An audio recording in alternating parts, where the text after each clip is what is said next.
আসসালামু আলাইকুম সবাই। আজ আমি বানাচ্ছি দুধ চিতই পিঠা। পিঠার গন্ধ আর গরম দুধের ঘ্রাণে ঘর ভরে গেছে। রান্না করতে করতে মনে হলো আপনাদের সঙ্গে একটু গল্প করি।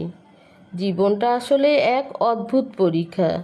ছোটবেলা থেকে স্কুল, কলেজ, বিশ্ববিদ্যালয় সবখানে পরীক্ষা।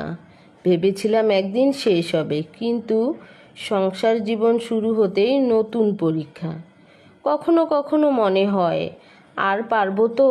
কত পরীক্ষা আল্লাহ রেখেছেন আমার জন্য জানি না, তবুও আমি চেষ্টা করি প্রতিটি পরীক্ষায় উত্তীর্ণ হতে। কারণ আমি জানি ধৈর্য আর বিশ্বাস থাকলে আল্লাহ সহজ করে দেন। পরীক্ষা মানেই শেখা, মানে আরও শক্ত হওয়া। আজ দুধ চিতই পিঠা বানাতে বানাতে মনে হচ্ছে এই পিঠার মতো মিষ্টি হলে জীবনও ভালো লাগে। পরীক্ষা মানেই, পরীক্ষার মাঝে যদি আমরা একটু মিষ্টি মুহূর্ত খুঁজি, জীবন সহজ হয়। আল্লাহ আমাদের সকলের জীবন সহজ করুক, সব পরীক্ষায় সফল করুক, এই দোয়াই করি। আল্লাহ হাফেজ।